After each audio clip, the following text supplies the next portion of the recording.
দেখেন ১,০০০ টাকা রিচার্জ যদি করি, আমি এখন ১,০০০ টাকা রিচার্জ করছি।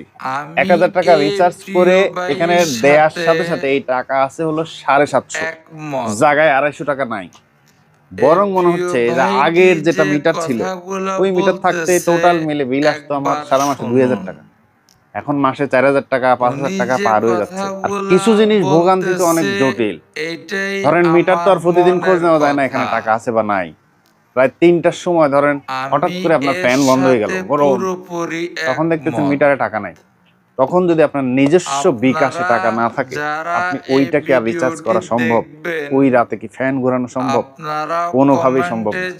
সবাই তো ধনী, সবাই খুব সচ্ছল, ব্যাপারটা এরকম না। যারা মাসে একবার বেতন পায়, ধরেন ১০,০০০ টাকা সে বেতন পায়, সে মাসে একবারে রিচার্জ করা তার জন্য পসিবল। সে কিন্তু মাসের যখন খুশি তখন এখানে টাকা ঢোকানোর মতো অ্যাবিলিটিও নেই। তাহলে এক হলো যখন তখন এটা বন্ধ হয়ে যায়, যখন তখন আমার কাছে টাকা নাও থাকতে পারে, আমি বিকাশ গ্রাহক নাও হইতে পারি। দ্বিতীয় জিনিস হলো সবসময় আমার কাছে টাকা না থাকতে পারে, রাত ৩টা ৪টায় বন্ধ হয়ে যাবে। আবার ১,০০০ টাকা ঢুকাইলে শুরুতেই এরকম ২৫০ টাকা নাই, এটা গ্রাহক কঠিন ভোগান্তি। এটা আমার একার কথা না, সারা দেশে যেটা প্রিপেইড মিটার এটা নতুন করে চালু করা হয়েছে, এই প্রিপেইড মিটারে একটা সুবিধার নামে একটা শুভঙ্করের ফাঁকি কঠিন হয়রানির শিকার।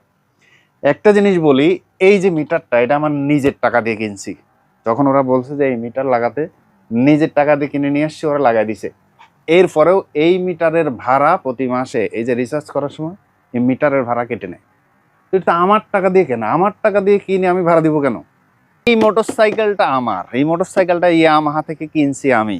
ইয়ামাহা তো আর কোনোদিনই এটা ভাড়া নেয় না মাসে, কিনে নিয়ে এসছি, এটা আমার। তো বিদ্যুতের মিটারও তো একই রকমের কিনছি, এরপরে ওরা ভাড়া দিতে হয় কেন আমার? একটা লাইট জ্বলে না, দেখবেন যে মিটারে হঠাৎ করে এরকম লাল লাইট জ্বলে। সব কিছু চেষ্টা করে আপনি পারবেন না, তারপর একজন জানা লোক বলবে আপনার ব্যাটারি শেষ হয়ে গেছে, মিটারের ব্যাটারি শেষ। Demand charge, metre charge, rebate charge, এত কি জিনিস ভাই!